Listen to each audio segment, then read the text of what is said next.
पहले जो सवाल थे मैन मैनेजमेंट के ऊपर और ऑफिसर्स इनटेक के ऊपर, ऑफिसर्स की शॉर्टेज ज़रूर है, लेकिन वो इसलिए नहीं है कि लोग अप्लाई नहीं कर रहे हैं। चाहे वो एनडीए हो या शॉर्ट सर्विस कमीशन हो, एप्लीकेशंस हज़ारों में हैं। एनडीए के 300 साढ़े 300 वैकेंसी के लिए लाखों में एप्लीकेशंस आते हैं, लेकिन जो सर्विसेज सिलेक्शन बोर्ड में जो इंटरव्यू होता है और साइकोलॉजिकल टेस्टिंग होता है,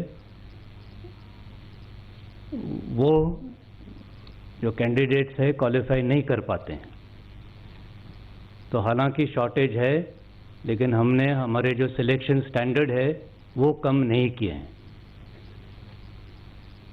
और सबसे पहले वही बात की थी, quality not quantity. Quality personal के लिए भी उतना ही लागू है। और अगर 5 होनहार अफसर हो तो वो 100 का भी काम कर सकते हैं। तो इसलिए वो शॉर्टेज अभी फिलहाल में है। मिलिट्री में महिलाओं को भर्ती करना, वो कार्रवाई शुरू हो चुकी है। और कोर ऑफ मिलिट्री पुलिस में हमने ये शुरू किया है कि जवानों रैंक में महिलाओं को लिया जाए। और मुझे खुशी है बताते हुए कि 6 जनवरी से पहले बैच का ट्रेनिंग शुरू हो चुका है 100 कैंडिडेट्स का। और जल्दी ही ट्रेनिंग जब समाप्त हो जाएगा, वो भी आगे फील्ड फॉर्मेशंस में तैनात किए जाएंगे। रिक्रूटमेंट एज का जो सवाल है, वो जो बाकी 2 स्टडीज़ है, terms and conditions of service for the main, उसमें ये प्रस्ताव है, उसके ऊपर अभी भी सोच विचार किया जा रहा है। और जब वो हम आपस में विचार विमर्श कर लेंगे तो उसके बाद ही इसके ऊपर आगे कार्रवाई बढ़ेगी।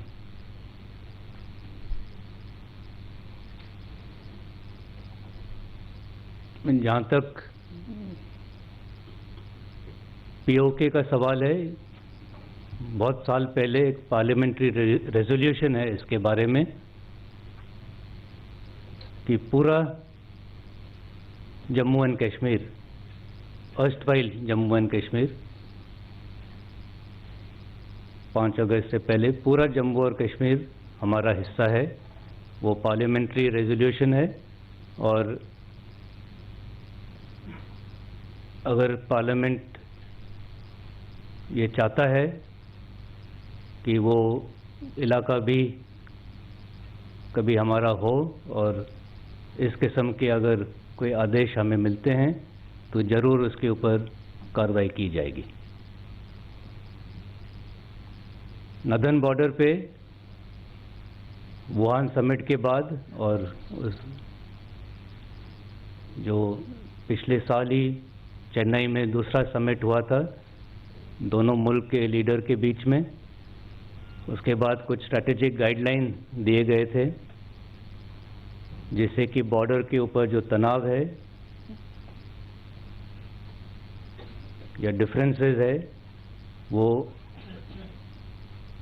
सबसे लोएस्ट लेवल पर ही सेटल किए जाए। और उस स्ट्रैटेजिक गाइडलाइंस के बाद जो भी कार्रवाई हो रही है, वहाँ पे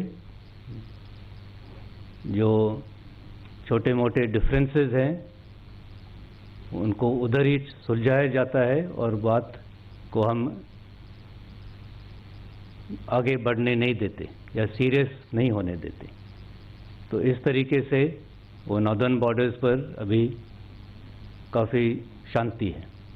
Well, as far as our commitments and where I see the army, we have a short-term threat of counter-insurgency, but our long-term threat will always be for conventional wars.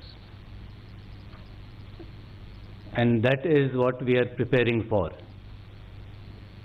The short-term requirement of getting involved in counterinsurgency and counter-terrorist operations will remain for the foreseeable future.